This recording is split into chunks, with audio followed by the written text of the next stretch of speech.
Como os governos municipais, estaduais e federal podem, através de políticas públicas, contribuir na redução ou no fim dos casos de suicídio? Aí, o pastor Ailton respondeu a primeira pergunta, foi o primeiro a abordar a primeira pergunta, e agora eu direciono esta pergunta, Ana Paula, para você. Então, você será a primeira pessoa a falar a respeito. Quer que eu repita? Quando você fala, Edilene, em fim do suicídio, é algo bem desafiador. A gente vê que no mundo, os países que conseguiram diminuir os índices de suicídio, nenhum conseguiu zerar. Né? O pastor Ailton, que é psicanalista, ele vai falar com muito mais, né, profundidade. A gente está falando de dores da alma. Então, como chegar na dor da alma do outro é algo bem desafiador. Né? Então, são multifatores para conseguir fazer com que a pessoa ela queira se resgatar de si mesma. Mas, enfim, as iniciativas que foram tomadas pelos governos, né, no mundo minimizaram e atenuaram muito. E são medidas que, assim, não tem uma medida milagrosa, mas muitas medidas que podem atenuar e diminuir. E aí a gente vai para a questão aonde começa a roda, né? Porque são multi-ações. Você tem que trabalhar a desigualdade social, trabalhar as questões da discriminação.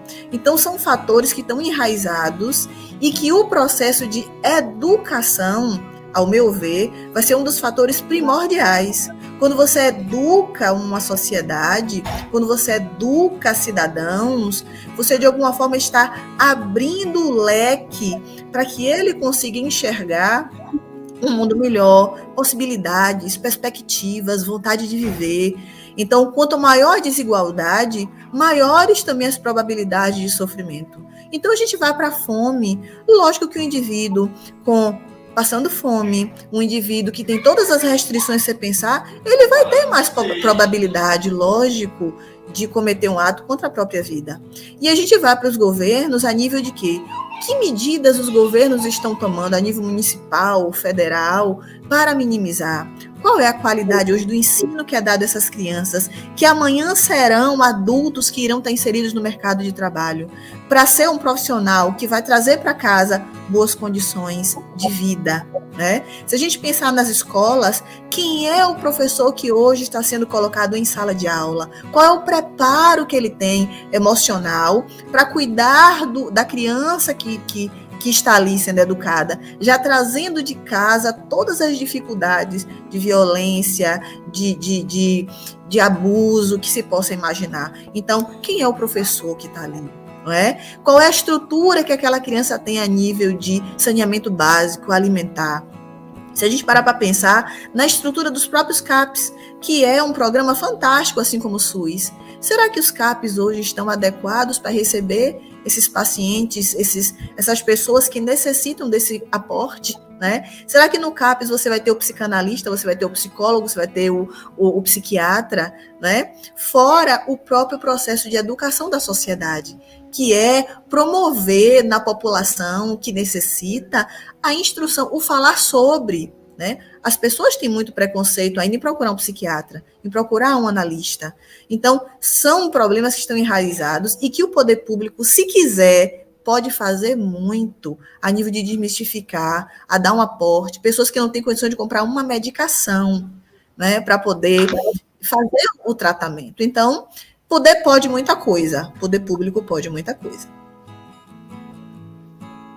Muito bem. Aí, pastor Ailton pode se sentir à vontade para complementar.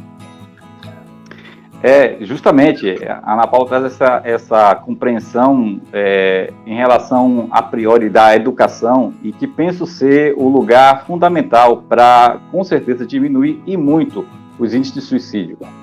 Visto que, pelo menos na minha leitura, a gente observa uma sociedade que ela é treinada, ela é educada, digamos, para o mercado de trabalho, para que o indivíduo seja um profissional. E as ferramentas que lhes são dadas é nessa direção. Mas eu pessoalmente vejo muito pouco, percebe? Uma questão da gente também trabalhar dentro dessa ferramenta a ambiência emocional desses indivíduos, né? Então, mais do que o indivíduo exercer determinada profissão, a pergunta é: que indivíduo é este que está a exercer essa profissão? que ambiência ou arcabouço emocional esse indivíduo tem nesse processo do fazer, seja qual for a sua profissão. Então, acho que dentro da educação seria fundamental inserir também uma educação emocional. Então, mais do que educar o indivíduo para a vida no sentido profissional ou até mercadológico, é a gente também educar esse indivíduo emocionalmente falando. E a gente vê muito pouco a mobilidade, a movimentação dentro dessa temática de uma educação, de gerar um processo de inteligência emocional. E isso, penso, ser fundamental para que a gente consiga ter homens e mulheres dentro desta caminhada com muito mais qualidade emocional para exercer as suas funções e o seu ser no mundo. Então, acho que dentro da questão pública seria interessante trabalhar essa temática, principalmente no cuidado daqueles que são cuidadores, né? Então, aos professores que estão ali cuidando daquelas pessoas, a pergunta é, quem tem cuidado desses profissionais, não é? Então, assim, que tipo de cuidados eles têm emocionalmente falando, já que também são seres humanos como qualquer um, que tem as suas demandas, e a própria estrutura também acaba aqui trazendo demanda para eles. Então, eu tenho pensado a respeito de como que a gente pode colaborar e contribuir com os nossos professores para que eles sejam cuidados, já que eles são também cuidadores, né? E isso, eu penso que iria garantir muito um processo emocional para os nossos alunos e para a nossa ambiência educacional.